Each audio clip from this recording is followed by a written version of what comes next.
Hello, my name is Chameleonish, and today I will be reviewing Assassin's Apprentice by Robin Hobb, Book 1 in the Farseer trilogy. First, there are spoilers for the book in this video, so if you have not yet read this book, be warned. Let's begin by discussing Fitz's chivalry Farseer, the person who this story revolves around. This book is very much Fitz's coming-of-age story. In this book, he sort of develops as a person as he matures, which is really cool to see. It's also his older self-retrospective view of him that makes Fitz so interesting.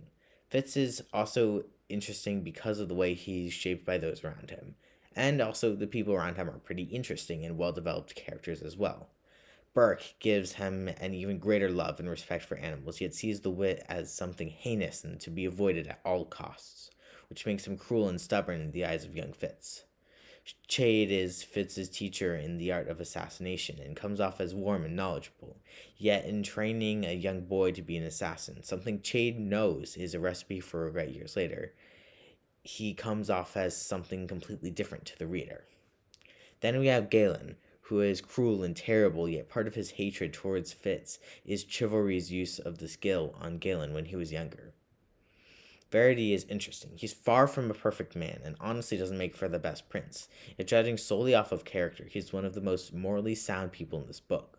So even the good guys are well fleshed out. Hobb has a knack for characters, but seems to have a problem with abusing them, judging from the fact that Fitz loses 2 animal companions in this book, somehow, thrice. Moving on to world building. We do get some small info dumps at the beginning of some chapters, but besides that, the world building is pretty smooth.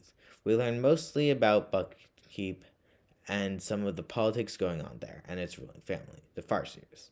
And, of course, one can't touch on world building without speaking of magic, and this book has some really interesting stuff there. The skill is defined decently, yet there is room for further exploration. It's pretty cool, especially the toll it takes upon its user. Even more is alluded to from older Fitz, which I'm excited to see in the later books. The wit is less defined, but we learn more about it through its use, and how Fitz is able to communicate with his animal companions. It's also pretty interesting. Next, we have prose to discuss. Robin Hobb's prose is my cup of tea. I very much believe that prose is an incredibly subjective part of writing and reading, and my favorite types of writing are where the word choice isn't too flowery but still elegantly written, and it feels like you're seeing the world through the character's eyes. I believe that Robin Hobb accomplishes that for me pretty much perfectly. Moving on to the weakest element of the book, the plot. It was quite slow in the beginning, and the plot points felt somewhat disjointed from each other. It was, in a way, a slice-of-life fantasy, for it felt as if we were simply moving through moments of Fitz's life, and not as much of a plot.